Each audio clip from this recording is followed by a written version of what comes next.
Hey guys, welcome back. It's been a year since Tears of the Kingdom came out. I was talking with my supporters and people in the comments, as well as some other Zelda tubers I'm sure you all know, and decided to make a Tears of the Kingdom Mysteries compilation video. Since I started making them, I've written a total of 8 videos about the game, each one containing 7 mysteries. Since then, some of those mysteries have been solved, debunked, or I've made a larger video about the topic. As such, I've eliminated those and left only the remainder for this video. That leaves the rest with no intro or outros surrounding them, and a general streamlined experience ideal for those of you who just want something to listen to while working or sleeping. With all that said, kick back and relax. Here are 42 Tears of the Kingdom mysteries. Number 1. Why were the Sky Ruins invisible? Much of the Zonai civilization was risen into the sky for unknown reasons. While the Great Sky Island and the Temple of Time are explained in Tears of the Kingdom, many other ruins all over the skies of Hyrule remain a complete mystery. Some of them may not have even been risen at all. For example, the sky spheres seem to have been something that may have been constructed in the sky first. What is a more interesting thought, though, is the simple question of why these ruins were not visible in the sky during Breath of the Wild. Before the game's release, people, including myself, were quick to bring up the cloud barrier from Skyward Sword. That barrier is stated to have hidden the sky world from the surface, and vice versa. Indeed, the dragons ascending into the sky in Breath of the Wild would have supported such a concept. And yet, Tears of the Kingdom presents itself in a way that further disconnects it and Breath of the Wild from the existence of the timeline. In other words, we cannot take for granted at this point that anything from Skyward Sword is true, and that includes the cloud barrier. As such, the mystery returns in full force. How is this stuff hidden from view considering that you can see clear skies in Breath of the Wild? Perhaps it is just bad writing. Number 2. Why are the depths an inverted overworld? The depths may actually be the most interesting inclusion in Tears of the Kingdom, by simple virtue that it is largely an inverted version of the overworld map. Certain landmarks reappear as mirrors to what they exist as in the overworld. Things like the dark skeletons reflect that of the bones of the Leviathans. All the same, there are many things within this dichotomy that simply do not make sense. We can see that on the map, artificial structures in the depths are depicted with a brown color. And so we can see what was added by the Zonai, the Sheikah, and whoever else was down here exploring. And yet, if the landscape of the depths is that old, then why is it that inverted aspects of man-made alterations on the surface are included into its typography?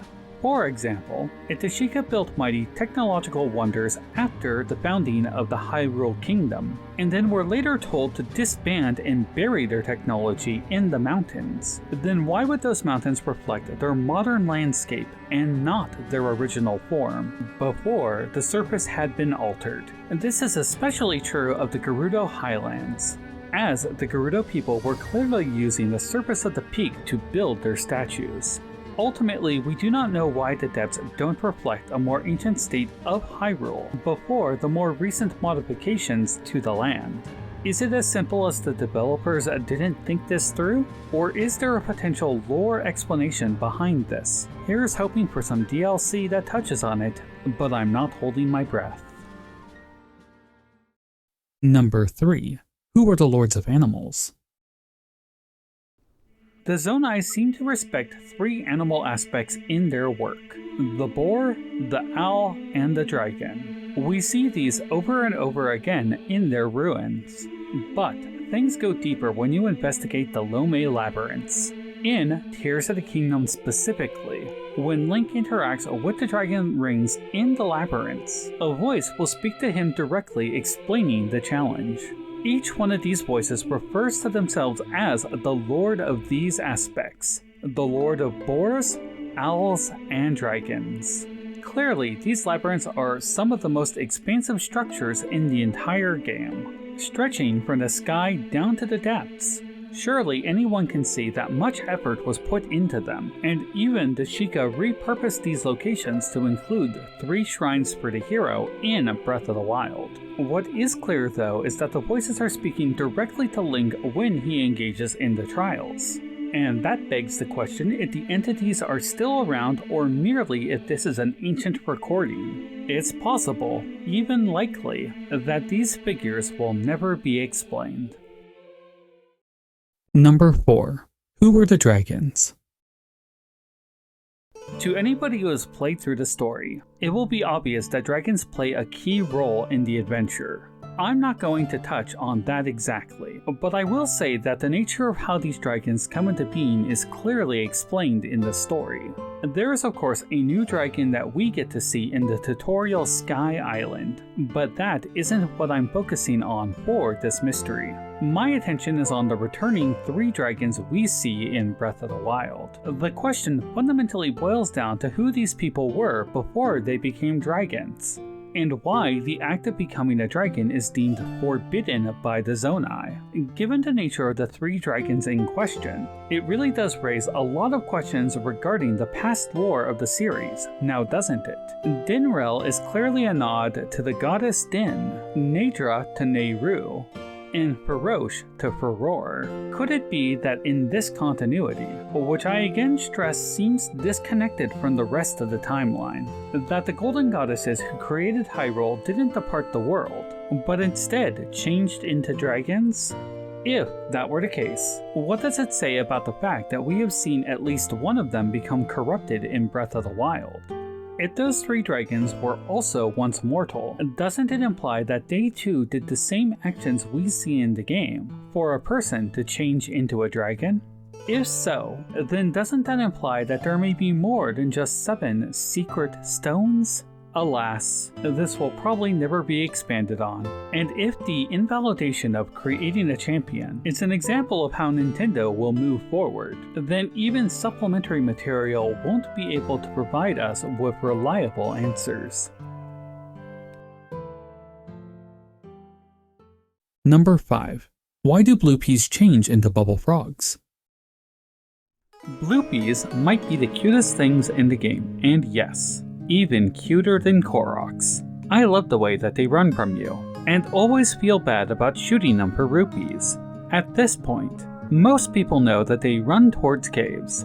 What is also well known is that each cave has a bubble frog in it, and that it will drop a bubble gem upon defeat, something that is needed in order to help Colton with his quest to become a Satori. While helping this rather loud and annoying fellow out is nice, the real question is, why are Bluppees turning into bubble frogs to begin with? When we strike a bubble frog down, we see it rise into the air and change into a Bluppee, which then promptly runs away, leaving its gem behind. This is indeed a Bluppee as well, as your radar will react to it, though it won't drop any rupees if you shoot it. Now of course, Breath of the Wild and Tears of the Kingdoms take a lot of influence from Miyazaki's work. Films such as Princess Mononoke specifically. Those stories often show the impact of civilization on spirits.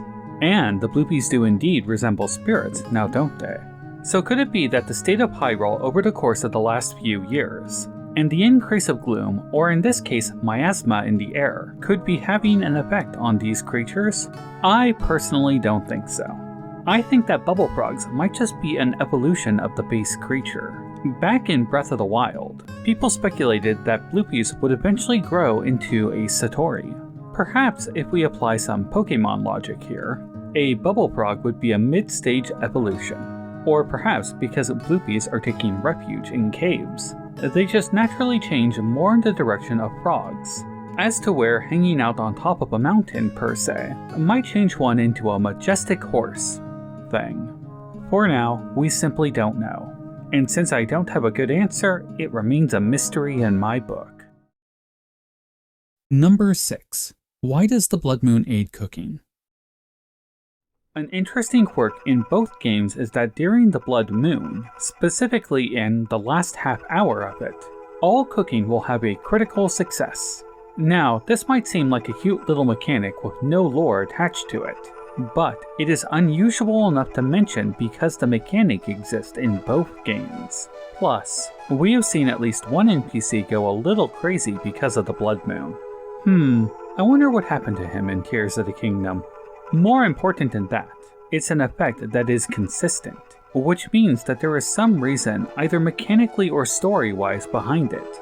About a year ago, I was working on a theory about how the power of the Blood Moon is seeping into the food, and was going to make an argument that it was energizing the food and making it better. Well, it turns out with Tears of the Kingdom, there is some supporting evidence for this, more so than I originally thought. Monsters in the depths are covered with gloom, and as a result, they no longer need to sleep, at least according to some Yiga reports.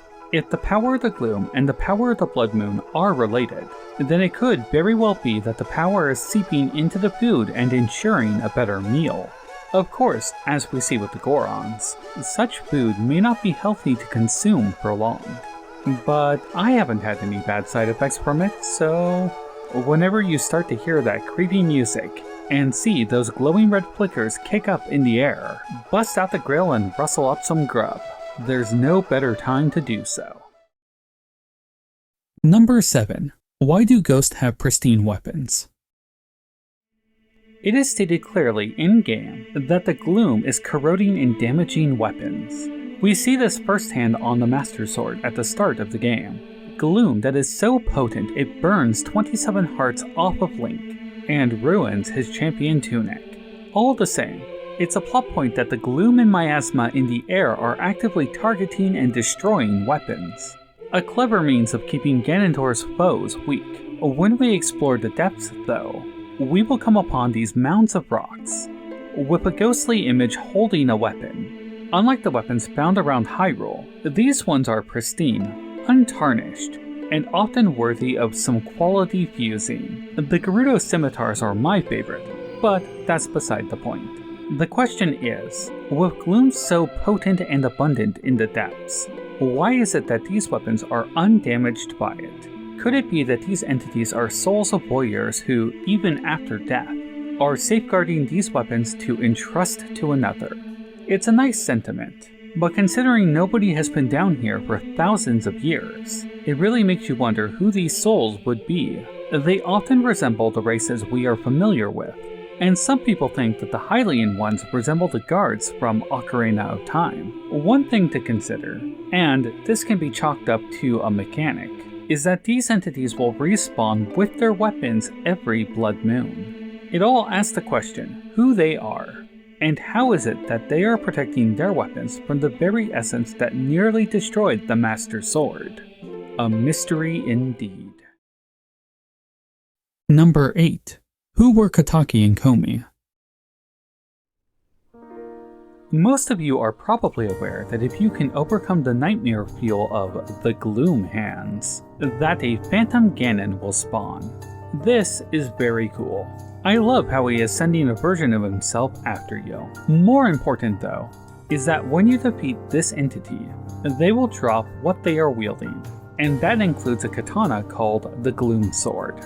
Upon looking over this katana, you can notice an inscription above the hilt along with the Gerudo symbol next to it.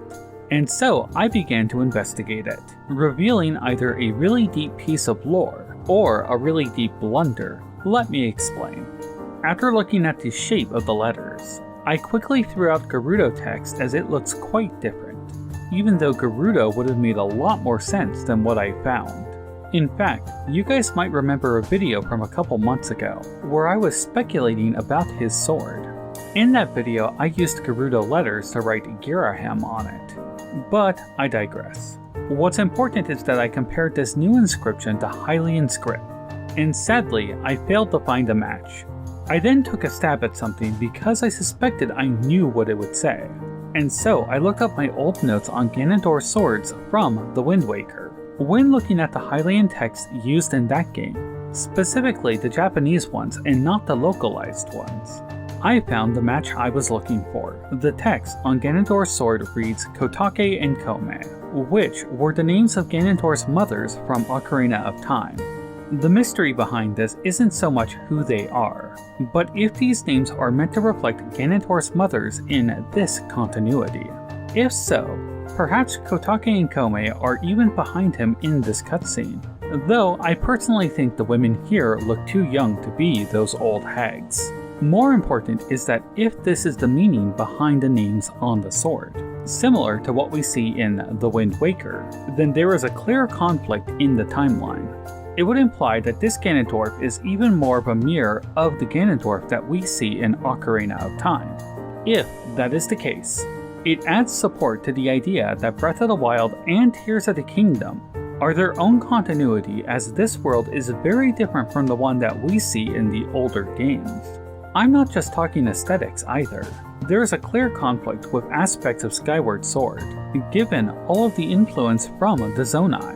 If this bit about Ganondorf's mothers is true, then that would imply this is a retelling of that old story we know from the timeline. And thus, this could confirm that Breath of the Wild and Tears of the Kingdom are what many of us feared: a complete reboot of the franchise. I am especially curious as to your thoughts on this one. Feel free to leave a comment and I will respond to as many as I can. Number 9. Why are the dueling peaks in the depths? By virtue of the depths being filled with Zonai ruins, such ruins as mining facilities and the construct factory, not to mention the occasional cluster of constructs themselves, it is clear that the depths predate the ancient past that Zelda witnesses. In this cutscene in particular, Memory for an Unfamiliar World, Zelda surveys the surface from a location right in front of where the Shrine of Resurrection would be built. We know this spot. This is where we first glimpse the world in Breath of the Wild. In this ancient world though, for a brief moment, we see this, the Dueling Peaks. Except that it isn't the Dueling Peaks yet. That would happen at a later point in time. Now that I've established that the mountain wasn't cut in two yet, what do we find when we go there in the depths? We find an inverted version of the Dueling Peaks, the one that has been split in half. If the depths predate the ancient past, which they would have to on account of the ancient Zonai building their technological wonders, as well as mining down there, then why is it that this landmark reflects the mountain's future state? Is there a story reason for it? Or did the developers just forget not to check their lore? We've seen that before in Age of Calamity regarding King Dorephan's scar. Let me know what your thoughts are in the comments below. Number 10. Why is the Hebra hole in the depths? This is very similar to the last one, but I had to dig a bit harder to confirm it. Hebra Peak has a big hole in it, one that looks like it was made by, say, a Divine Beast cannon. If we look at this memory from Tears of the Kingdom, the Gerudo Assault, we can see this angle of the Great Plateau from about this location. I couldn't pinpoint Ganondorf's exact position, but from the landmarks around him, I know that I'm close. In this scene, we see this mountain in the background for a brief moment. This is Mount Hebra. This memory shows that in the ancient past, it lacked a hole that is so clearly in it in the present. And so, with the same logic I used with the previous point involving the Dueling Peaks, we know that the depths should reflect this mountain without this hole. If we go and check out the location, we see a few things that don't make sense. First is the obvious hole now filled with solid rock, but also these strange rock protrusions that the Yiga have made a camp on.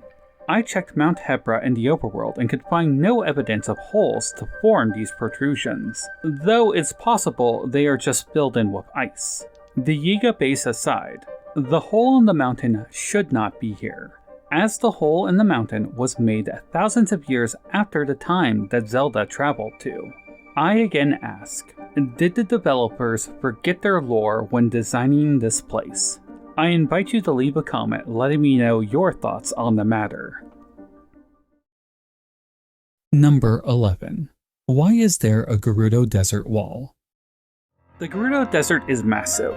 From high up in the sky, we can see how it extends well beyond the borders of Hyrule, all the way to the coast in fact. Taking a look at the distance from Gerudo Town to the Lightning Temple Pyramid, we can get a loose measurement of that distance. We also know that the desert is vast enough to accommodate multiple settlements out there. At least it was in the ancient times during the Imprisoning War with the Demon King. The desert has another interesting aspect to it, as it is one of the few places you can hit the invisible wall of the game, be it by traveling on foot, machine, or sand seal. I've played a lot of open world games in my time, and I'd be willing to chalk this up to a simple limitation of the genre. But then they created the depths, which adds a whole new layer of mystery. Since the depths are an inversion of the surface, you would think that similar to the surface, the land under the desert would go on and on into the dark realm, beyond the borders of the map. Personally, I would find such a situation not only logical, but outright creepy, as that could imply that the Gibdos have been wandering into this land from out there, from a dark, unknown place that we could never light up. Instead, though, we are met with an ominous rock wall stretching from the ground to ceiling. So, what is going on here? Is this yet another mistake by the developers when creating this map? Let me know your thoughts in the comments below. Number 12. Why are there Colosseums? Throughout the depths exist multiple Colosseums, all of which you can visit, fight in, and claim a prize. We also know that there have been many mining operations built into the depths by the Zonai, and we also know that the landscape is littered with these mounds, each of which has a spirit hovering over top, safeguarding their weapon. These spirits also seem to be Hylians wearing armor. This starts to ask some uncomfortable questions as to what was going on down here. We see that Rauru built a kingdom with Sonia, and that he has many Hylian soldiers under him. We also know that the Zonai were basically gods who descended from the heavens. So the question arises why there are Colosseums in the depths at all, and why there are so many spirits of soldiers down there. It doesn't take much guesswork to start seeing a connection that the Zonai built the Colosseums for entertainment. There is even a fighting ring built into Mineru's spirit temple, though maybe she was more into robot combat and not, say, Hylian slaves fighting monsters? Of course, we don't know if the Hylians were slaves or not to the Zonai, but usually when we start talking about gladiators and fighting to the death, the topic of slavery isn't far off. Whether or not these soldiers fought for glory or survival is unknown. What is known is that these Colosseums all have a lot of space for an audience, and the ones who built them, along with virtually every other structure we see down here, were in all likelihood the Zonai. Number 13. Zelda's Monuments. Traveling around the overworld, you will occasionally come upon a monument placed by Princess Zelda. This is in remembrance to the lives who were lost during the calamity. It's touching, and marked with a single silent princess. Of course, the flower is probably replaced every now and then by travelers. There is no way this is the same flower placed by Princess Zelda, but that is beside the point. If we look into the depths, we will find something more interesting about these locations. As previously mentioned, there are ghosts who hold and safeguard weapons in the depths, and usually appear solitary on a single mound of rocks. Under the monuments, though, there are larger mounds with 3 ghosts facing each other, each one wielding one of the 3 weapon types. If the logic about gladiators is true, then perhaps each of these larger mounds holds a trio of warriors who fought together against whatever was in those Colosseums. Or maybe they just fought together in general, given that Princess Zelda is sensitive to spiritual essence, even having dreams when she was a child as talked about in her journals in Breath of the Wild. It is then possible that Princess Zelda sensed these groups of warriors. Perhaps their united defense reminded her of what she saw during the calamity, when soldiers would unite together to fight off machines, ultimately dying. We simply don't know, but it is a curious mystery all the same. Number 14. What's under Mekar Island?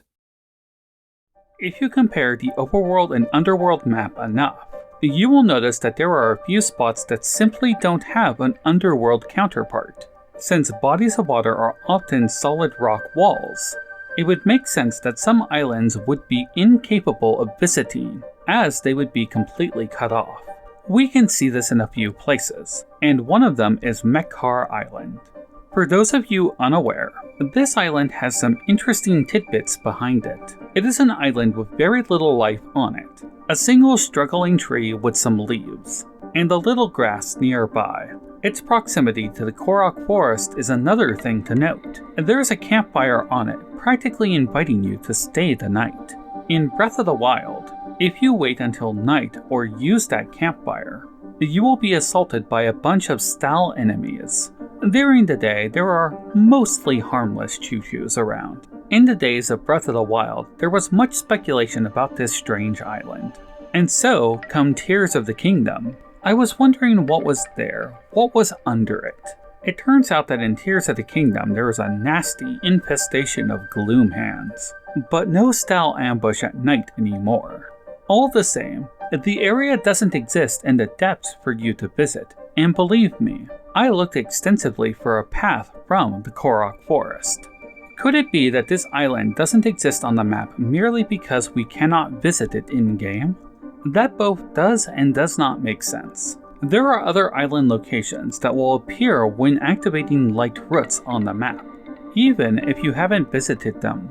In fact, there's a chain of islands in Akala who lack a light root entirely, and yet their caverns are both lit and present on the map.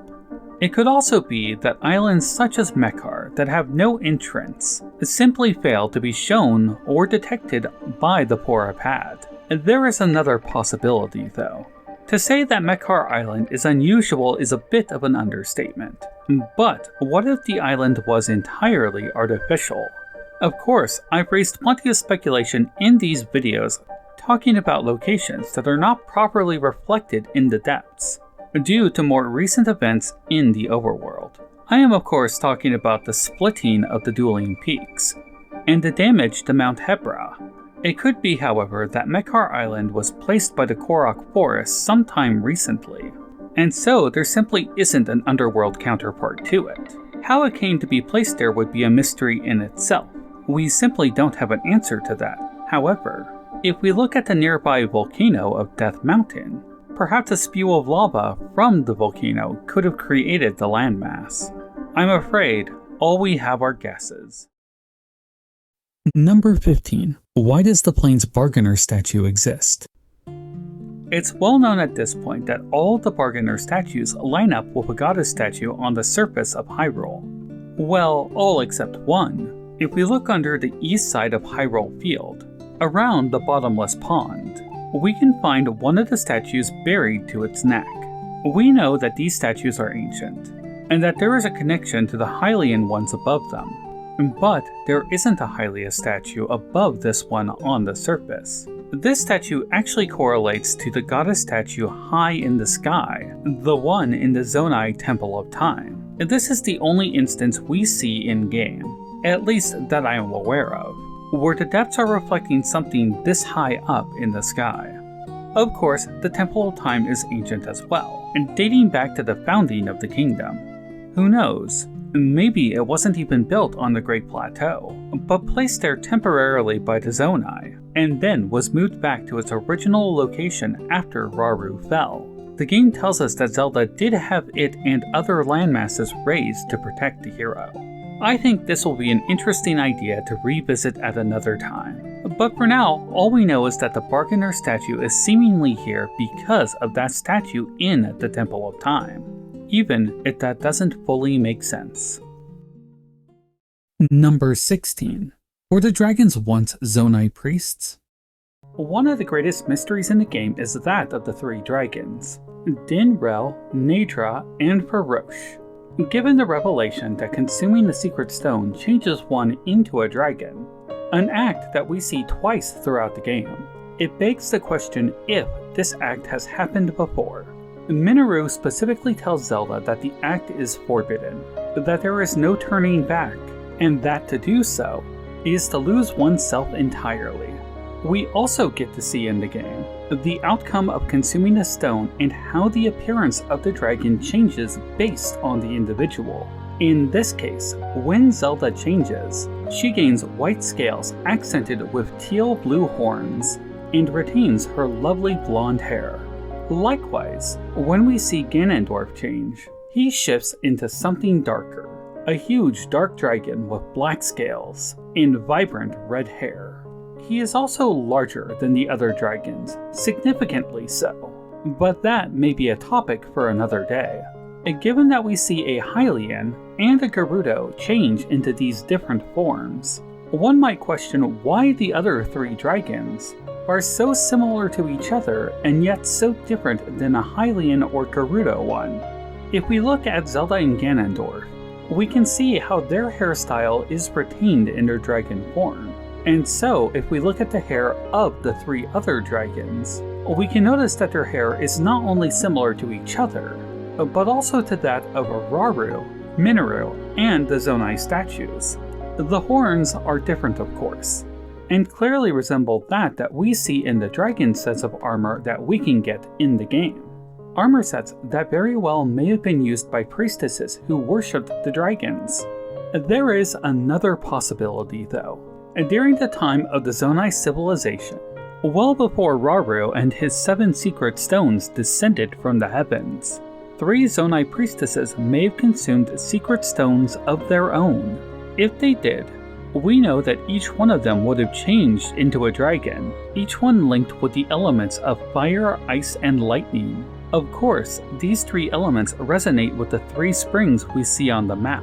The Spring of Power in Eldin, Wisdom in Lanayru, and Courage in Faron. It could be that the Zonai are not as extinct as we have been led to believe, and that 3 of them have been roaming Hyrule longer than any present civilization has been around.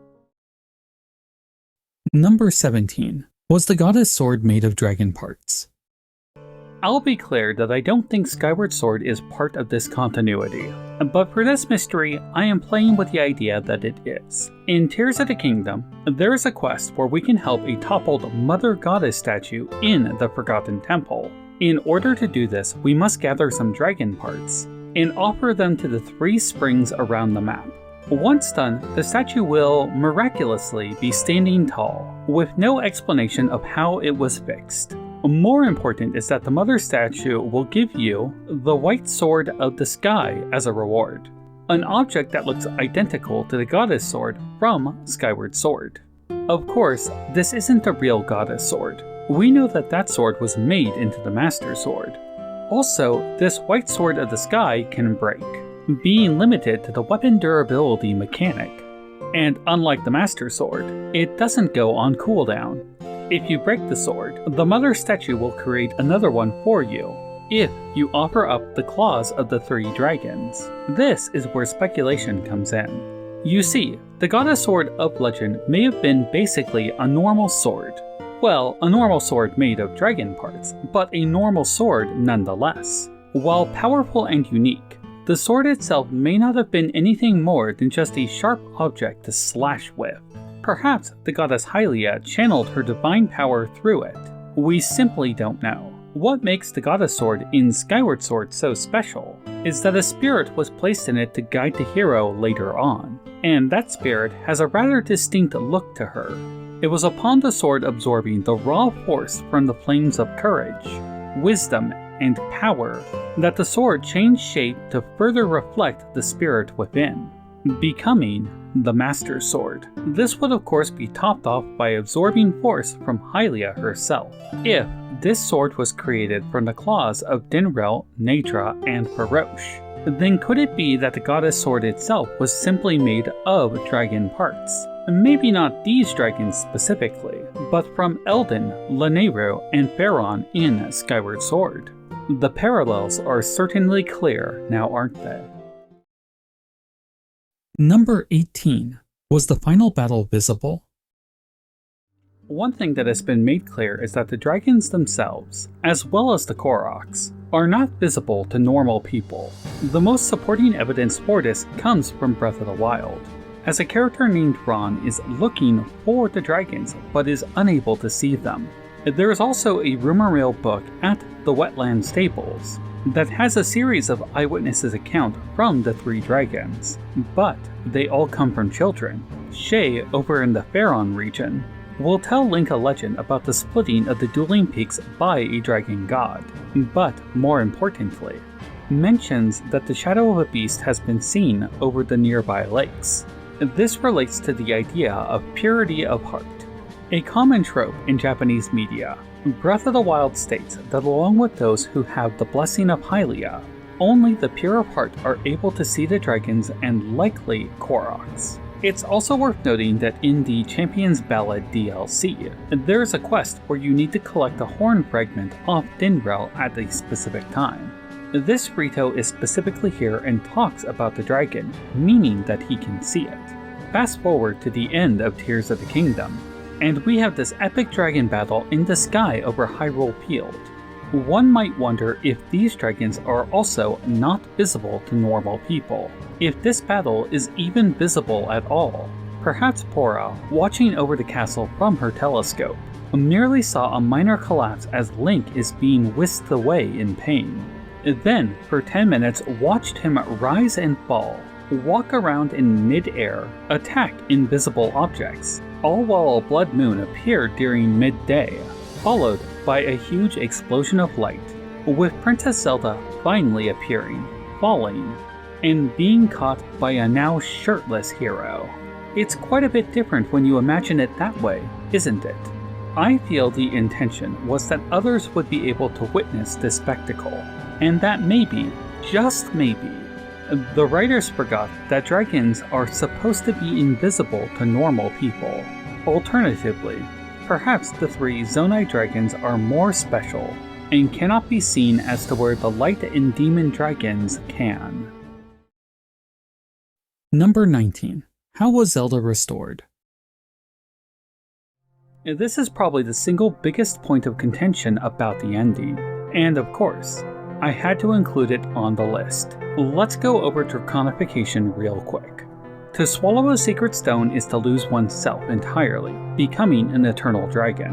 Minoru states that this is forbidden for this reason, which, to my understanding, relates to some Buddhist ideas that regard becoming eternal as a sin, a type of stagnation with no further growth. That aside, the act is forbidden, and she says that there is no way to reverse it. At the end of the game, we see 2 very interesting things happen.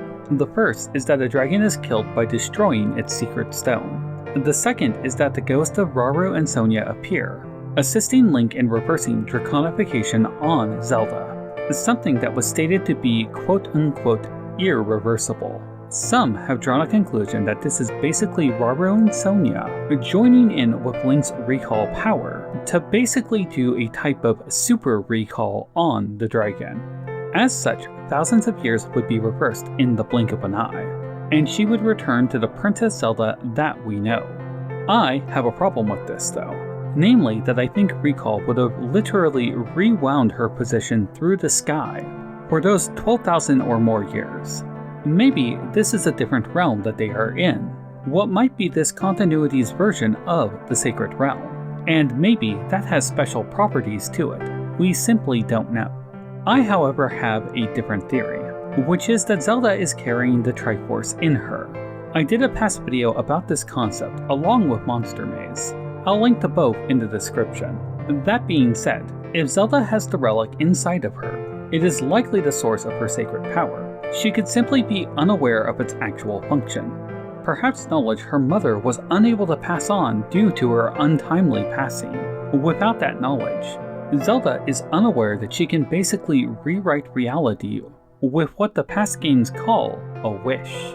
With her trapped in her dragon form, and that power still inside of her, it could be that is what is going on in this scene at the end of the game. Link, Rauru, and Sonia are reaching into her and using the relic to reverse her condition. I honestly can't think of anything else that the 3, Link specifically would be wishing for at that time, am I right? Consider that the three of them share the qualities of the Triforce in order to use that effect. Sonia, of course, has great wisdom. Link has courage, which is never forgotten. And Rauru demonstrates great power. Together, the three of them activate the Triforce and restore Zelda. And maybe Link's arm along with it, leading to the grandest handshake in the game. Number 20. Is the Thunderstorm 10,000 years old? The storm raging in the Thunder Isles above the Faron region is a curious one. The region itself has constant thunderstorms in history, so much so that our beloved cast shared a story about it back in Breath of the Wild, and this story apparently dates back to the ancient calamity. What we should consider, though, is if the source of this lightning is actually Zonai in origin, and all because a storm generator was left on. It might be that the lightning storm is what draws Farosh to this area, and an ancient mural sort of implies that a Farosh priest had direct connection with the island and the storm that it generates. We can't be completely sure either way, but the state that we find the island in during Tears of the Kingdom implies that it has been raging ever since Minoru abandoned her body all those years ago. Another thing to consider is the purpose of this storm. The islands are high enough in the sky that it would be within the cloaking barrier that the Zonai used to hide their sky islands. So, an extra set of protection seemed unnecessary given the location. Clearly, from a meta reason, we know that the storm exists in order to make it difficult to access Dragonhead Island, and subsequently make it more difficult to start the 5th Sage quest early. Though that didn't really stop me. It doesn't help that Dragon Quest Island can be easily reached early from the nearby tower. Perhaps they should have moved these higher in the sky. All the same, there is a very real possibility that this storm has been raging for thousands of years. The vegetation on the island itself suggests that there has been some sunlight from time to time, but if we watch it during the game, there is no such instance of that happening even when we turn the storm off. Maybe this is just an oversight, who knows? Number 21. Why are there sky treasure maps? I was recently talking with a fellow content creator, Zelda Lore, about this one, and on the surface, this one might seem to make sense. I assure you, however, it doesn't. For those of you who are unaware, there are maps that you can find in the sky, and each one points to a chest in the depths. These chests are often around mines, but sometimes they're in places like tree trunks. More important is that each of these holds a piece of equipment, often related to heroes of the past games, which happens to include the pieces of the Hero of the Wild set. And there is a fundamental question here if these items themselves are just Easter eggs to the past games, or legitimate objects that reflect the distant past from this time. I've stated on multiple occasions that I think Breath of the Wild and Tears of the Kingdom are their own continuity, and so I am inclined to write these off as Easter eggs. But this time, I'll consider the possibility that this is one very messy timeline. If this is the case, then this really doesn't make sense, especially when you consider you got the pieces of the Wild set as a reward for clearing all the shrines in Breath of the Wild, something that seems to be the case given Link's starting health and stamina. If we take what the game is saying at face value, then Rauru would have created the kingdom with Sonia not long after Skyward Sword, presumably before the Minish Cap happened. If all of these objects are legit objects from past games, such as tunics of past heroes, the unique weapons, or a literal fused shadow, those all would have post-dated the creation of the kingdom, post-dated the creation of these maps and their stored treasure chest. And let's not forget that the depths and the Sky Islands were locked away. As such, how would they have created these maps that have been untouched since the founding of the kingdom? I realized that the actual answer is probably that the game developers created a game mechanic and stuck the DLC amiibo items from the first game there, as a way to help pad out the depths. That, however, doesn't address the logical disconnect about it. There is also the issue that such maps are often made of paper or vellum, and thus they likely wouldn't survive for over 10,000 years, even if they were locked in a chest in the sky. As I said, it simply doesn't add up, and thus it gets marked as a mystery. Number 22. Where was the Garden of Time? The game makes it very clear that the Great Sky Islands were once known as the Garden of Time. The Temple of Time was very clearly on the Great Plateau, but if you line it up with other landmasses from the garden, it doesn't match up. Rauru himself as well as the construct state that the Garden of Time was on the surface. This of course begs the question, where did all of these landmasses come from? I have some potential locations, but I can't be sure. One spot is south of Poteno Field.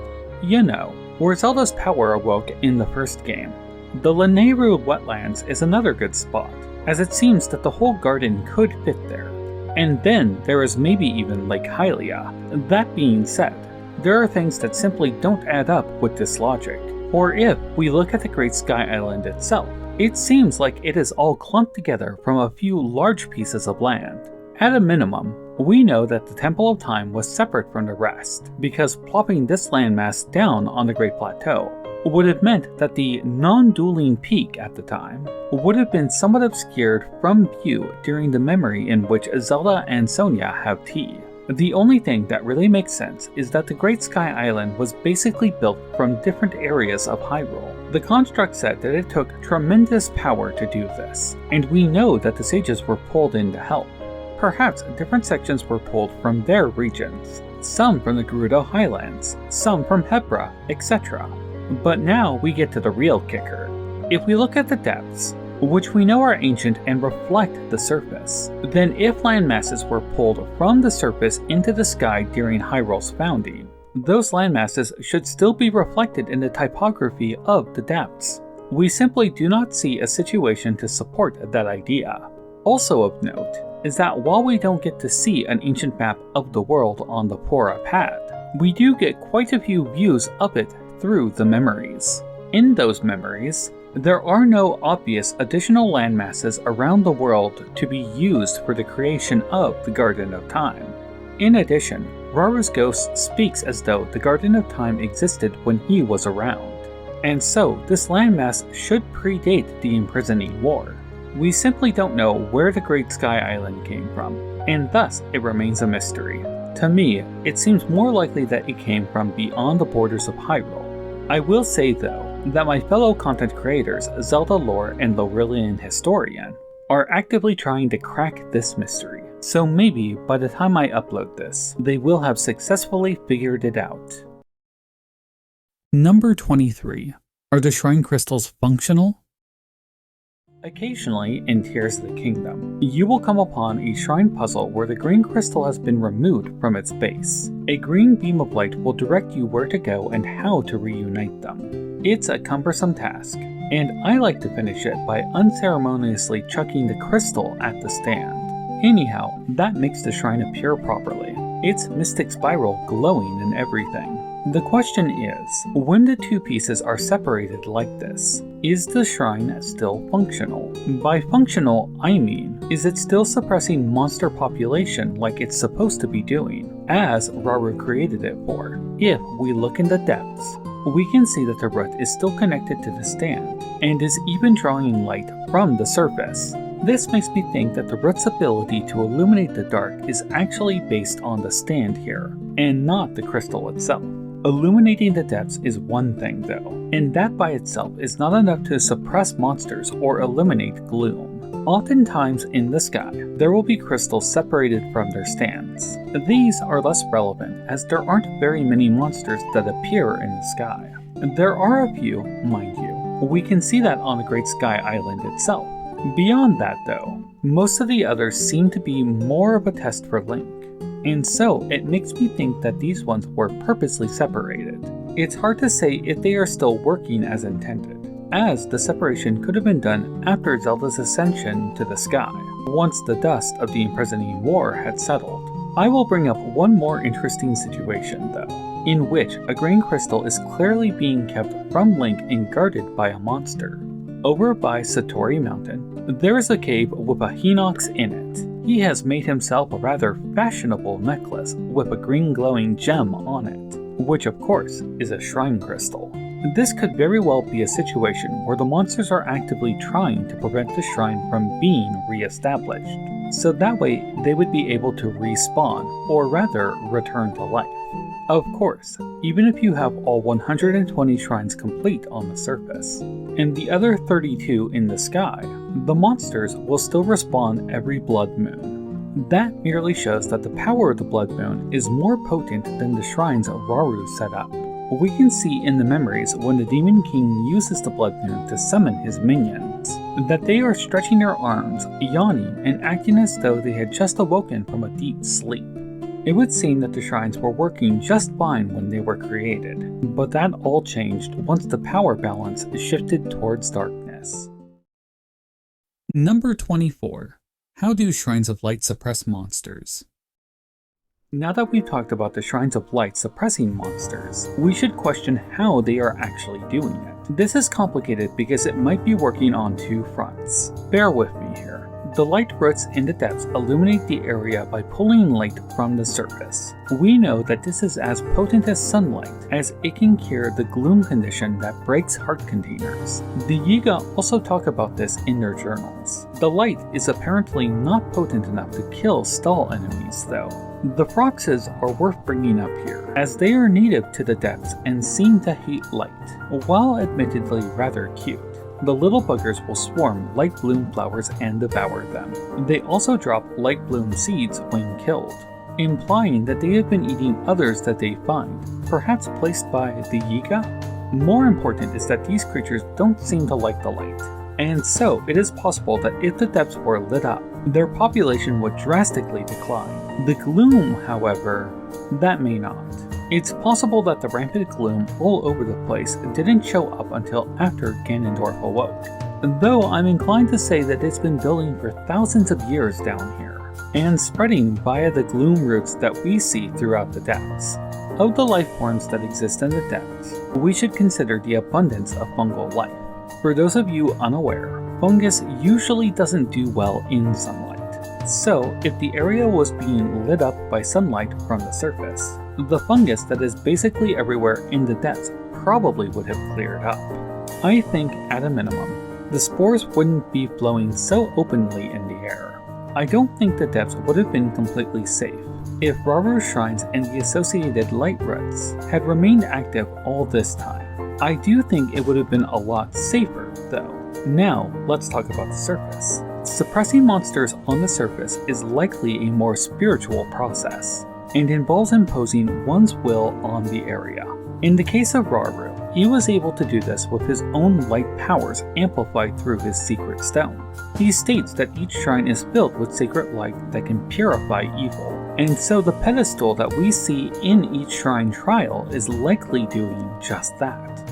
Consider also that the shrines themselves seem to be in a spiritual world, potentially even the sacred realm, or whatever this realm is. I suspect it is the same place that the monsters are sent to when they die, and where they are being pulled from when the Blood Moon's power is used. Rauru and Sonia could have blanketed this realm with enough sacred light to prevent them from materializing, basically leaving them as harmless wisps of darkness that couldn't rematerialize. The power of the Demon King changed this, and so Ganondorf was able to bring them back into this world to wage his war. I should bring up that in my last video, I speculated that the Sheikah monks were suppressing monsters just like Rauru shrines. In their case, I think it was something similar, that they were using their sheer will to keep the monsters placated. I don't think that it completely wiped them out, but as the calamity grew, Zelda did make note that the monster populations were growing in number.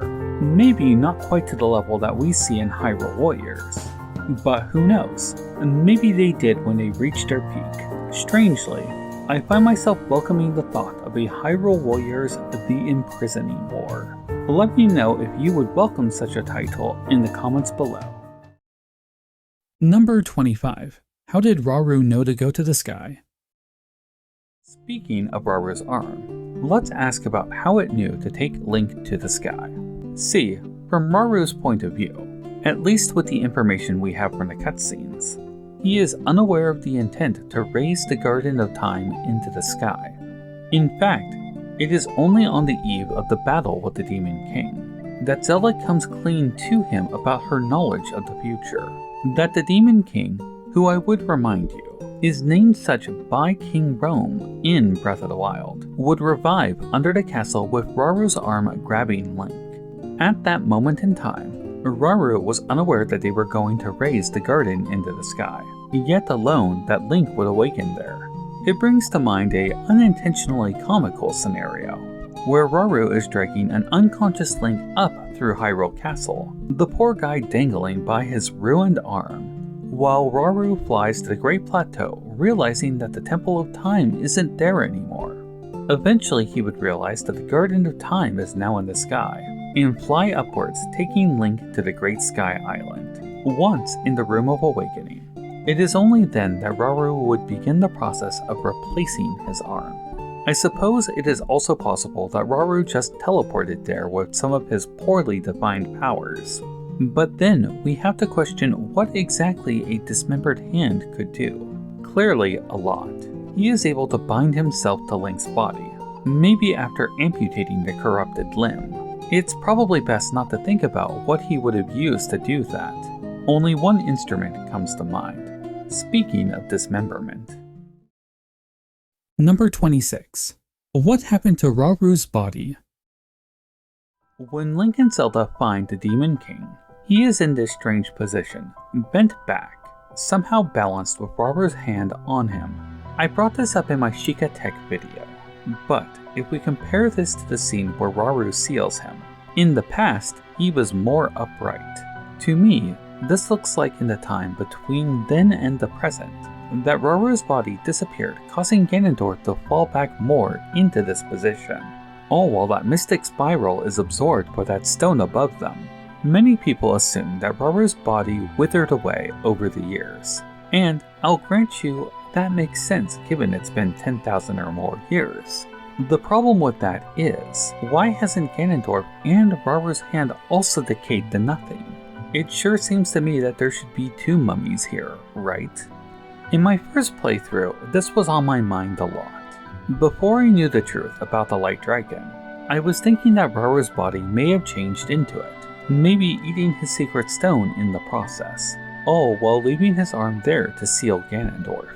That was wrong, of course, but even back then this mystery was on my mind. I have since come to the conclusion that the Sheikah body snatched him for their own technology, and maybe the creation of a new hero. Go check out my Sheikah technology video if you're curious about that. That theory aside, you have to admit that his body missing is a very interesting situation, and a question that remains unanswered. That is why I've marked it as a mystery. Moving along. Number 27. What is the Imprisoning Chamber? The Imprisoning Chamber is where the final battle with the Demon King took place. It is an interesting location. A central platform suspended into the air, with a single walking path leading to it from the Forgotten Foundation. If we look at the rubble at the end of the game, we can see one of these spikes sticking out of it, the same type of spike that appears in a lot of Zonai Sky Islands, perhaps implying that this platform was levitating. Looking down below, we can see more Zonai stonework, and so perhaps this platform was actually an elevator. Regardless of its exact purpose, there are these large spikes all around it pointing to the center, with a very unusual one overhead. Those of you who have watched my videos are aware this is the base of the Hyrule Pillar, as I call it, the shaft of stone that pushed the castle into the sky at the start of the game, right under the throne room, right where the Sheikah would later build their Astral Observatory. Under this location is what the game calls Gloom's Lair, a huge cavern with vast space sinking into nothing but void, lower than any other spot in the depths we can find. Here, there is a large gloom tree growing, the source of the gloom roots across the depths, and presumably how Ganondorf is spreading that gloom in the first place. It is entirely possible that this gloom tree is new, or if not new, wasn't nearly as large as it is when we arrive at the end of the game. However big and important this tree is, the Demon King hadn't made it to this location just yet in the past. He was stopped in the Imprisoning Chamber. We don't know the exact reason why Rauru decided to attack Ganondorf at this moment, at this location. Based on the atmosphere in the memories, the gravity of the situation, the kingdom was quite possibly on the verge of losing. It is possible that they were forced to confront Ganondorf here, or risk losing the war. If they didn't, they would risk him gaining something of so much power that he, who was already the largest threat they have ever faced, might become even more powerful. To me, the imprisoning chamber looks like an elevator leading down to Gloom's lair. When Ganondorf awoke, once Link was neutralized, he shot a torrent of gloom into the central pillar, causing it to shove upwards. I don't think that his goal was necessarily to shove the castle upward, but rather to force the elevator to break apart so he would fall to the bottom. Shoving the castle up triggered the upheaval, allowing his gloom to spread across the land, which is a benefit for sure. But I think his immediate goal was to pick up exactly where he left off, to continue to make his way to Gloom's lair. It's too bad he didn't monologue more. I would have loved to hear what his goals were, and precisely how he was planning to do it. Number 28. What are the Bargainer statues? The Bargainer statues are one of the more interesting concepts in the game, as the entity behind them are not only seemingly neutral to the affairs of good and evil, or at least so they claim, but rather desire to send lost souls to a proper afterlife. They also share a curious relationship with the Hylia statues around the kingdom, where they seem to balance each other in some type of hierarchy. While we do see a couple smaller statues in the game, ones that might be a balance to the Hylia statues we see in the settlements, we fail to see those in the depths in those locations. I feel that that is an oversight, that each one of these mines under a settlement should have a small Bargainer statue at them, but that is beside the point. The exact motives of the person behind these statues is unknown, but they are clearly on the more sinister side of things. Maybe they even had a cult dedicated to them, which is what this clothing set may be about. The thing that I really want to talk about, though, is something that has come to light involving these statues. For due to data mining, a name for these statues has come out: Armos. For those of you unaware, Armos is a classic Zelda enemy. Statues that would come to life, move around slowly trying to attack Link, and usually hitting pretty hard. There have been different incarnations of them over the games, but generally they are seen as moving statues. This of course asks the question, are the Bargainer statues Armos statues? While that is an interesting concept, I ultimately have to lean towards no. Here is why. File names are not something that is supposed to be public knowledge. It's meant to be obfuscated, hidden, and there is a very real possibility it reflects early ideas from the developers that they may have changed their mind on. You see, in Japanese, the Bargainer statues are actually called demon statues. We don't really know why Nintendo felt the need to change that name. It would seem that in the final parts of the game, they chose to make these statues a demon balance to Hylia, which is fine by me. Much like we can't take what is supposed to be unseen murals at the start of the game as canon, so too can we not take these file names as canon. I will say though that these voices, the entities behind these statues, seem to only use the statues as a means of communicating with the living. They seem to be able to talk through other statues nearby, including those of the Hylia ones. If the Armos statues we see throughout the series are simply receptacles for an entity to control and move, perhaps not too dissimilar from the statues we see Link control in Twilight Princess, then perhaps they really are Armos statues after all, just an empty shell that they can do whatever they need to in. It's interesting to consider, that much is true. Number 29. Why is Goddess Hylia alive?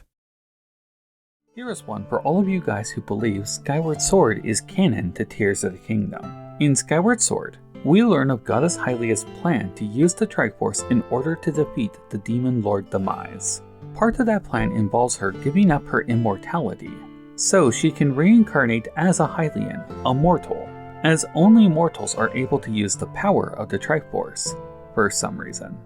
Basically, the entire game was set up to give her access to it. And while that didn't really work out, her backup plan of making Link worthy to use the relic kicked in and saved the day. Still, there is that little situation of her, dying. The implication from that point is that Hylia's powers are being passed down in the bloodline of the royal family, which is ultimately why the princess is so important. Impa, from Breath of the Wild, says that the princess carries the bloodline of a goddess, and the tapestry alludes to the princess using the Triforce as her sacred power. All very interesting indeed, but I assure you that is where the similarities end. In Breath of the Wild, when you speak to the Hylia statues at the Springs of Power and Courage for the first time, the voice clearly states that they are Goddess Hylia. I asked my friend Laurulian historian to double check this in Japanese, and he confirmed that this text is indeed the same. This is pretty plain and simple too. A clear indication that this is Hylia, not a proxy, not a spirit, but the voice of the goddess herself. It also implies that the voice at the statues that talk to you are all from the same person, be it from the statues at the springs, to the statues and settlements, to the large one at the Forgotten Temple. This is the entity that lets you trade in your spirit orbs for heart containers or stamina vessels. The entity that gives the hero his Clothing of the Wild set, as a reward for completing all 120 base shrines. Clothing, I might add, which is stated in its description to have been made specifically to fit Link. And let's not forget that each and every Sheikah monk tells Link that their trial is in the name of Goddess Hylia. So tell me, with Breath of the Wild so clearly calling this entity Hylia, how is it possible that the Hylia from Skyward Sword continues to be the Goddess Hylia so far into the future? After all, she gave up her immortality so she could reincarnate as a mortal, and that mortal eventually died. Perhaps she reincarnated again and again, but she would remain so as a mortal. Let's use this little thing called Occam's razor. The clear and most obvious answer is that Breath of the Wild is, and always was, intended to be a reboot. The references to past games are superficial at best. And keep in mind, this is all before we touch on what Tears of the Kingdom introduces and doubles down on. In Tears of the Kingdom, the goddess statue in the Forgotten Temple is revealed to have been moved there sometime later, as it is not in the past during the Imprisoning War at that location, and inspection of it shows that it cannot be the same one from Skyloft, based on its size compared to Link. It also lacks the indentation that we see in Skyward Sword, the one that Zelda would have inserted the Loftwing trophy into from the ceremony. On a similar note, there are no signs of Skyloft in the skies of Hyrule, nor the huge goddess statue that accompanied it, be it if it was still in the sky or at the ceiling grounds. And I know that you might be thinking that the Toppled Statue quest presents the goddess statues as different entities, and not a single entity such as Goddess Hylia behind them. However, if you go back and read the text carefully, there is no contradiction to this entity being Hylia. It doesn't matter which spring statue you start this quest from, you get the same dialogue from the same person. This is the voice of Hylia. Need more proof that she is alive? Look at the conversation with the horned statue and its story told by others. It says that it is being punished by Hylia. Jaren says that there is a dark inverse force of Hylia, and it is clear that Hylia is alive and active in the world. The mystery here isn't so much why Hylia is alive, but what her being alive means to the timeline. Frankly, it means that the events told in Skyward Sword didn't happen. As a theorist, I bent over backwards before Tears of the Kingdom came out, trying to justify that Skyward Sword was canon to Breath of the Wild. And trust me, I am disappointed that it isn't, but this is as strong of evidence as any I can supply, to show that it simply isn't canon. You can make up whatever stuff to try and justify it, but in the end, there is too much contradictory evidence between Breath of the Wild and Tears of the Kingdom to conclude that Skyward Sword is in the same continuity as them. Yes, there is a spirit of the Master Sword, and while that spirit remains officially unnamed in Breath of the Wild and Tears of the Kingdom, its name very well could be Fi. Even then, that wouldn't mean it's the same Fi that we know, merely this continuity's version of her. I like to think that she would be a Japanese shrine maiden instead of a porcelain doll, but I digress. I think the bitter truth that Nintendo refuses to publicly admit to is that this is all a reboot, plain and simple. It is likely motivated out of fear of fan backlash, given the reaction to other reboots that came out when they started making Breath of the Wild, such games as DMC and Castlevania Lords of Shadow. Let's not forget about how the backlash to Wind Waker caused huge problems for Nintendo. Even if it is a reboot, that doesn't mean that the fun stops here though. There is plenty of speculation to be had with this new continuity. Just stop pretending that the things that we've assumed for so long are still true. In a way, it's refreshing, because it's an open path ahead of us, and I for one look forward to seeing where the series goes from here. Number 30. How does the Bargainer relate to Hylia? This entity seems to exist as a counterbalance to Hylia. It is unclear if the Bargainer is a single entity, multiple entities, or perhaps an entity that has created multiple smaller versions of itself to accomplish its task. If it is the latter, then Hylia herself may be operating under similar mechanics, splitting herself up to monitor and protect the land. If this is the case, then it is safe to assume that the Bargainer also split itself up, and so these statues we see in the depths are simply a receptacle for those pieces. The statues refer to each other as brethren, and so they certainly behave as though they are distinct individuals.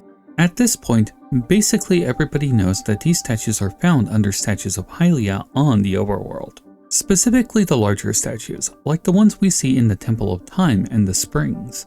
It is unclear if the Bargainer and Hylia have an adverse relationship. Famously, Hylia was a deity created by the Golden Goddesses to watch over their treasure. We can't be certain if that is the case for this continuity, for as I've brought up countless times, these new games may not be in the timeline as the old ones. It could easily be that Hylia and the Bargainer were created as two sides of the same coin, to balance each other. Where Hylia would preserve life in the Overworld, the Bargainer would gather souls and perhaps deliver them for processing in the circle of reincarnation. Unfortunately, there isn't enough information to draw a strong conclusion one way or another regarding him in this game, which is why I leave this one as a mystery. I will say though that there does seem to be a cycle of reincarnation going on, with specific people coming back again and again. The Bargainer could play a pivotal role in that cycle. The fundamentals I've outlined here will be important later on in this list, but for now, let's move on. Number 31. Do the Bargainers have followers? If the Bargainer is the inverse to Hylia, and Hylia had Priest, then it seems that the Bargainer would also have had followers of his own. We see evidence of this with the outfit you can get from them. It does seem to mirror the design of the statues, doesn't it? And the markings on it are quite curious to say the least. It's been brought up before by others that when examining the Dark Clump item, that gross pulsing blob dropped by Phantom Ganon, it seems contained by a charm known as a Ofuda, often seen in anime and other Japanese media. In my case, first experienced in Sailor Moon, these papers are used by shrine maidens to seal and contain evil spirits. We have seen these papers in other parts of the Zelda series too, such as on the sealing of Death's Sword in Twilight Princess. More important though is that usually these are used by maidens on the side of good or light. I'm not saying that the Bargainer and its followers are evil, merely that it would be a little unusual in media to see basically neutral priests doing this type of sealing. But it makes sense to me. I mean, even the Sheikah, who are clearly evil, use Ofuda. If you ask me though, I think this outfit is merely one that the Bargainer provided to its followers. As such, Link may be unofficially filling the role of one of these followers by collecting pose for the statues. Given the gloom resistance of the outfit, it would make it ideal for traveling the depths, now wouldn't it? Perhaps long ago in ancient times, maybe even before the Zonai ever came into the depths, the Bargainers had their followers searching and collecting souls in the depths for processing. As for what happened to these followers, and even the Bargainers in general, well, that remains a mystery. Number 32. Did Link receive stolen essence? One thing that I recently realized in my video about Link's extra hearts at the start of Tears of the Kingdom is that both games have a term for the life force inside of a person. It is called essence. The horn statue uses this terminology. I bring this up now because essence is presumably the part of a person that makes up their life force, and perhaps even their soul. The bargainer collects souls to move them along. If we assume that these posts have some essence in them, then we get to an interesting situation involving the Calls from the Depths quest in Tears of the Kingdom. I'm sure you guys already know about this quest. The bargainer communicates with Link through a statue in the Temple of Time, and asks him to gather and bring 4 eyes to his statue in the depths in order to restore him. As a reward, he gives Link a heart container or stamina vessel. Given that we know these containers manifest from a collection of essence, one might question where this essence is coming from that the bargainer is giving. It could be that it is harvested from the poes that are gathered, but that would seemingly undermine the bargainer's purpose. To give that to Link, even as a reward, might involve robbing some souls of an afterlife. Instead, I want to call your attention to another instance in-game, the account of the Yiga clan when encountering the statues. In one of the journals around the Laurelland Depths, they speak of a statue stealing the souls of Yiga members. This is interesting because it implies an outright malicious attack on random people. Perhaps the bargainers see the Yiga as lost souls, and take them with the goal of moving them on to, well, wherever souls go. It however seems feasible that it was harvesting their essence for itself. Coming back to the heart container Link gets, could it be made from essence harvested from Yiga members? The statue is sealed behind a wall, and while the Yiga were at the Great Mine of Hylia under the plateau, I don't think that they found this chamber. Even if they didn't, we know that Hylia statues can transfer power to each other as seen in the Toppled Statue quest. So perhaps the bargainers can do the same? They do after all combine their power to create the Tunic of the Depths and other related armor. Alternatively, the statues themselves may simply be a repository of essence that they have collected, and this bargainer was truly grateful to Link for helping him. If this is the case, then that brings me to my next mystery about them. Number 33. Can the bargainers move? The bargainer statues have a very interesting file name in the game's source code. They are listed as Armos. Armos statues appear throughout the series, even as far back as the very first game. They are living statues that move about when touched. Some instances of them are more interesting, such as in Twilight Princess, when Link can control them with the Dominion Rod. In virtually all cases though, the statues seem able to move and have some level of intelligence, even if that is to merely stomp around on some unsuspecting hero and eventually explode. I take the file names in the game with a grain of salt, because it is data that we are not supposed to see. However, there could be something here. If the bargainer statues are Armos statues, and they take life force from others for their own purpose, it could be that these statues once moved around through the depths. Perhaps they were collecting poes themselves and didn't need to rely on followers for the task. Perhaps the bargainer is even lying and simply consuming poes for their own benefit. It's not clear. What is though, is that the bargainer himself doesn't seem too interested in the morality of the soul it harvests. If they are just essence to it, then does it matter if they were a good or bad person in life? Let's say that with enough essence, and that the statue could animate and move around.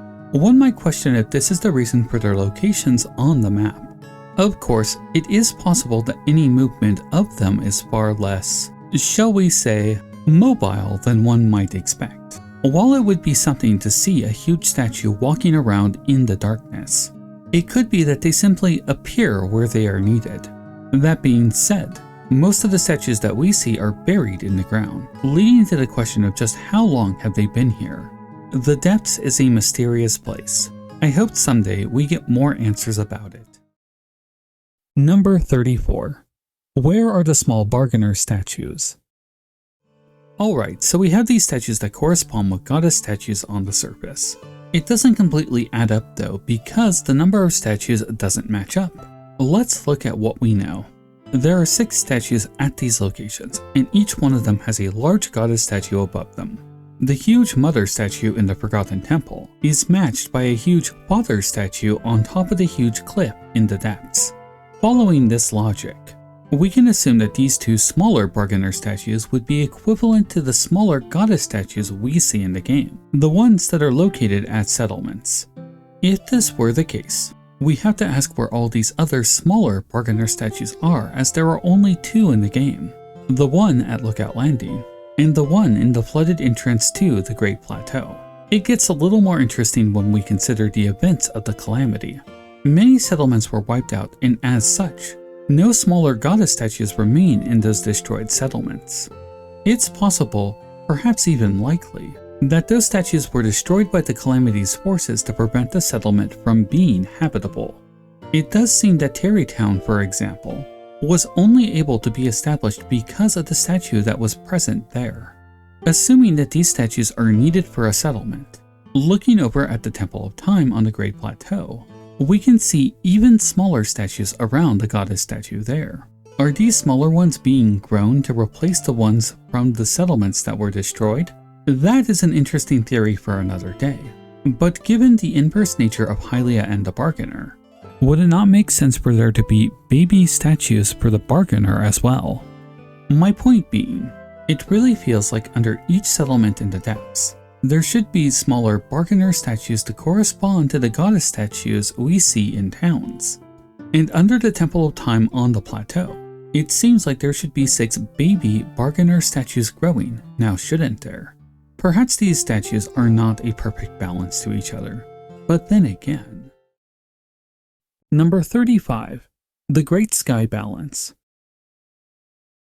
The dichotomy of the statues and their placement is interesting. But there is one statue that feels very much out of place, the plain statue below the bottomless pond. This one is buried up to its neck, and on the surface, there is no goddess statue to correspond with it. If we go higher in the sky though, we can see that the statue in the Zonai Temple of Time lines up with it, which raises a few questions. Did the Bargainer statue move to this location to balance the goddess statue in the sky? If you ask me, it seems to be quite the opposite actually. I think that the Great Sky Island, with the Temple of Time attached to it, drifted to this new location to balance the statue in the depths. Consider this. If the Temple of Time was lifted into the sky to protect it from the Demon King's influence as we are told, then shouldn't the temple be above the Great Plateau instead of off to the side of Hyrule Field?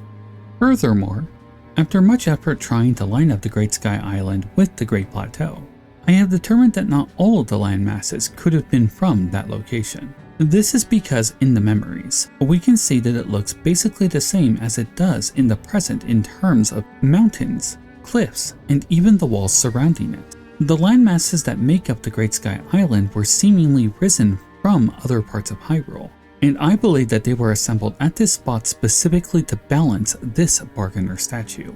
Why in the sky though?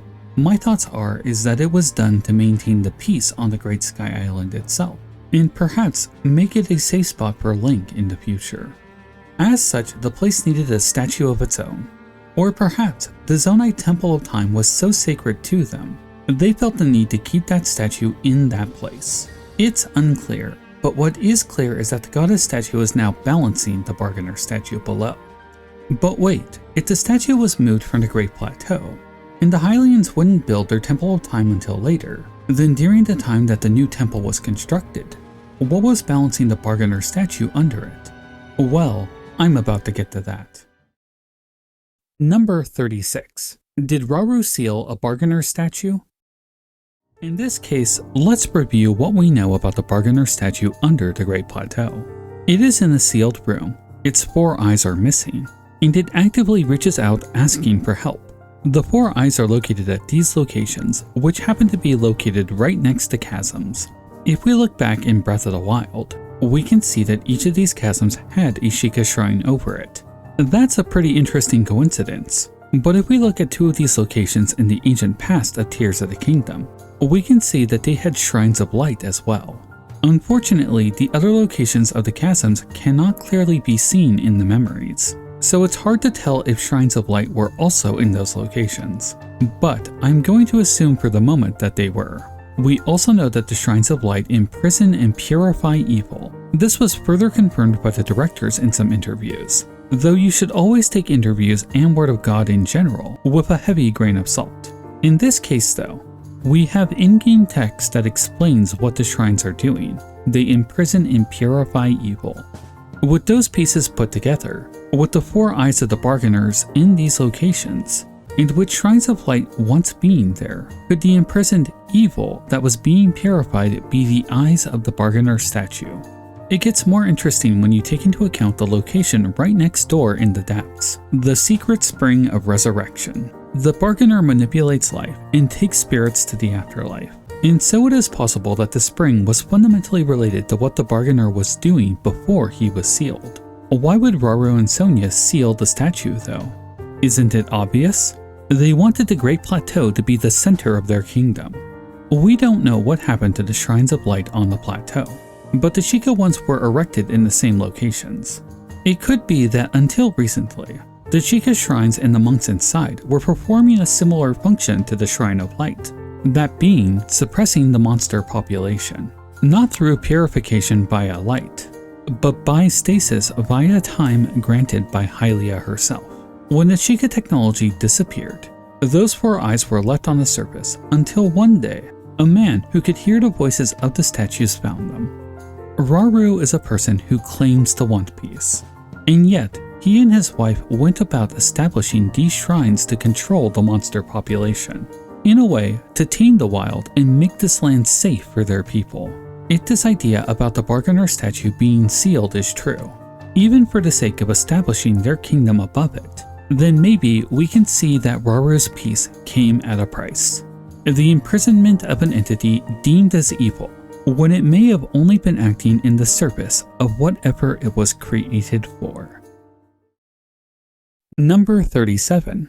The Gerudo Peninsula. Let's start off with one that is in plain sight, but something we can't really investigate normally.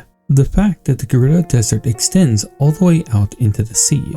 We could see this in Breath of the Wild, but given the sheer amount of vertical distance we have in Tears of the Kingdom, it's much easier to see in the new game. Still, there are many questions about it, such as if it is flat like a beach, or has a massive cliff going into the sea, and how this section over by Mount Gak interacts with the huge ravine around the east and north of Hyrule.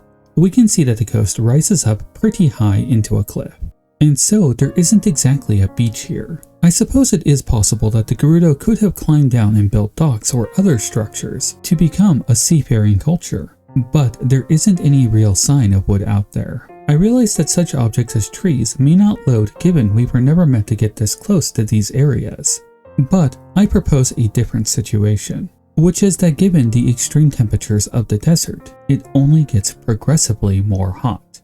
At the very edge of the map, I found that during midday, it reaches 130 degrees Fahrenheit, or 54 degrees Celsius for you metric folks. That's as hot as the Mojave Desert, better known as Death Valley here in the United States. But the Lut Desert over in Iran gets as high as 160 degrees Fahrenheit, or 70 degrees Celsius. Coming back to this fictional desert, it's possible the Gerudo Desert only gets hotter the further out you go, and so even the desert fauna could not grow out there. Perhaps there are reasons for this we don't currently have answers to. That is a topic for another day. Over here on the east side, we can see that the desert reaches the canyon on the border of Hyrule. Originally, I thought you couldn't see this from the game normally, but to my surprise, you can see this detail from the King Gliok Island in the sky. I find it interesting that this detail is given at all. As such, I took the camera over there while preserving as much high poly model of the terrain I could. This footage speaks for itself.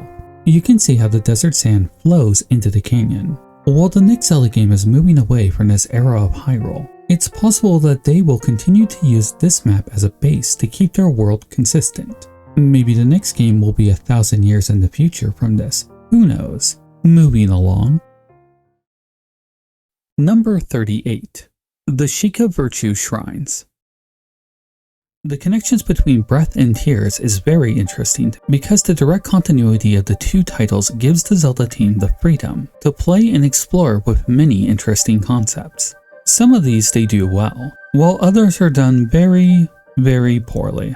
The complete disappearance of the Sheikah technology is the prime example of this, and how nobody in the game talks about this, no matter how much of an expert they were with it in the previous game. Specifically for this entry, I'm looking at 3 shrines from Breath of the Wild, the ones that were at the Springs of Virtue. We have the Tusuwa Nima Shrine at the Spring of Power, the Jitan Same Shrine at the Spring of Wisdom, and the Sha'e Katha Shrine at the Spring of Courage. In that game, you would access each of these shrines by offering a scale from one of the respected dragons to the spring as an offering to Hylia. The process would activate a Sheikah device built into the wall, granting access to a room with a shrine in it. In Tears of the Kingdom though, the doors to these rooms are simply not there, instead replaced with rock walls. So are these rooms still there out of bounds?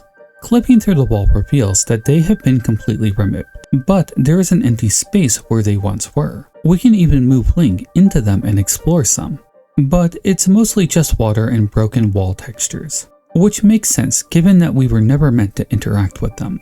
To me, it seems as though these locations are simply meant to be solid rock now, which is odd considering there was a cavity here with a shrine that persisted for over 10,000 years. If we consider though that the Sheikah technology all completely vanished, then whatever technology was in place to create the shrine, the door, and the room itself may have all been connected to the same process. When that process ended for whatever unexplained reason, all things being made by that process reverted. This includes an area of solid stone that was being altered into a room for a shrine. This is an interesting idea I'll have to play with another time, as it could be a good basis to excuse away some of the lazy placement and removal of Breath of the Wild's most defining world trait, the sheer amount of Sheikah technology that was littering its map. Number 39. Mipha's Ocean Shrine. On the topic of Sheikah shrines, I want to take a look at the specific one from the Champion of the Ballads DLC, the Kidafuna Shrine out in the ocean. As a part of the quest, you had to swim out to it in a trial that Mipha undertook when she was becoming a champion. This shrine is interesting because it rests on a tall pillar that rises just under the waves. Yet the Sheikah shrines mysteriously vanished from all over the map. You would think that this pillar would remain, right? Coming out to this location in Tears of the Kingdom, there is no sign of it remaining, which is odd. The only thing that marks this spot is this Octorok. Honestly, I think this would have been a really good spot to put a Korok. Removing the shrine is understandable, but to remove the pillar implies that the pillar itself was somehow related to the Sheikah technology. Taking the camera into the water in Tears of the Kingdom, we can see how there isn't anything in the ocean depths either. I suppose it is possible that the pillar broke underwater, but even if I use my big Zonai measuring stick I had back in my water measuring video, we can clearly see that there is nothing to interact with under the water. As such, I can rule out that any part of a pillar might still be there. It would seem, in addition to the shrine that rested on it, the whole thing has vanished. And sadly, I doubt this will ever be explained. Number 40. Rito Village Depths. Speaking of mysterious huge pillars, it is worth talking about the one in Rito Village. The entire village is built around it in an elaborate spiral settlement. In Breath of the Wild, we can see the Divine Beast perch on it when taking aim at the castle. Back in that game, given the sheer size, I had assumed that the perch was created by the Sheikah when they made the Divine Beast. Given the stone remains after the disappearance of the Sheikah technology, that clearly isn't the case. We can actually see this stone predates the Calamity entirely. In the cutscene, the Gerudo Assault, for a brief moment we can see it when the camera is moving around. As such, we can tell that Rito Village, or at least the site that would become it, existed as far back as the founding of the kingdom. While this is interesting on its own, I mainly want to talk about what we see in the depths when exploring this location. People previously have clipped through the ground and found that under the mining facility below Rito Village, there is a huge inaccessible hole. When I first heard about this, I thought that it was the mirror to the central stone in the village, a cavity that reflected the surface like we see throughout much of the depths. It turns out though, that assumption was wrong. Looking at the hole in question now, it seems obvious to me that this is not meant to be the mirror of the central rock, but instead something related to the mining facility. Here I have outlined it on the map, and you can see how the circle it forms doesn't overlap with the central stone at all. It also doesn't go anywhere deep enough to mirror the stone up top. Another interesting aspect is that the inside of this hole is fully textured. You can even ascend through these giant plant roots. Of course, we are never meant to access this location, and so I can't help but to wonder what they were originally planning for this. It's worth noting that the square section on the side here doesn't have anything of interest in it, and the walls are completely covered in gloom. As much as I wish that there was an inverted stone down here, I am left concluding that there simply isn't, and that this hole is nothing more but a remnant of an incomplete idea. Number 41. The Astral Dome. Alright, this one is more interesting. Fans of my channel know I have a little bit of an obsession with the Astral Observatory. When given the option to clip through walls, it was at the top of my list to investigate, as I simply wanted to know if the room still existed in the game. What I found is fascinating. Clipping down through the sealed entry in the throne room, we find that the cylinder leading to it is now missing. Going down into the out-of-bounds area, we find something very interesting indeed. A dome under the throne room. The dome shape is a bit off though, for as we know, the Astral Observatory was a perfect half sphere. Here's a picture of the wall outline on the map. When observing this dome, it is squished, for lack of a better word. Almost as though they took the room and made it this strange ellipse shape. We can go inside of this dome and move Link to it, revealing that there is geometry we can interact with. While the outside walls are a generic stone texture we see, the inside wall textures are completely missing.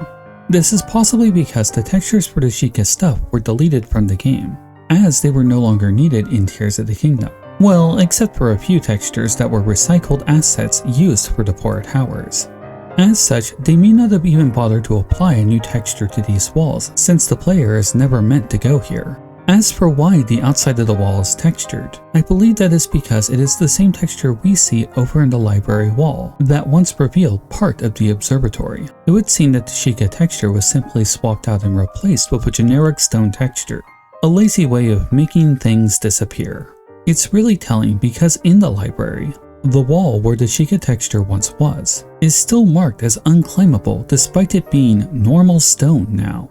As for why the observatory shape has been altered, I have some speculation about that. In my previous videos about the Astral Observatory, I showed a spot on the Hyrule Pillar where Link can ascend through it into the throne room. Such an action implies that Link traveled through the Astral Observatory. What is interesting is when I looked at the spot I found and compared it to the outline of the dome, it is just barely outside of the area. I think they changed the dimensions of this room to prevent the player from being able to ascend into it. In doing so, it creates the implication that the observatory is now completely filled, perhaps even by soil from a recently dug lake nearby. Likewise, in the imprisoning chamber where the tip of the pillar is, there should be an ascension point going straight up into the Astral Observatory. That spot is simply not allowed for unexplained reasons.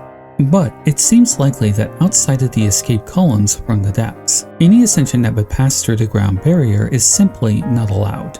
I personally wish they had allowed this one point to let you travel into the observatory, and who knows, maybe find some cool leftover Sheikah weapons or something. I mean, the Calamity Ganon was made of them after all.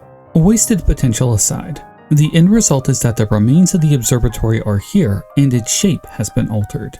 The whole discovery does beg the question, why resize the dome instead of simply deleting it outright? If I had to guess, I would say that there may have been some cut content about using the room in the main game.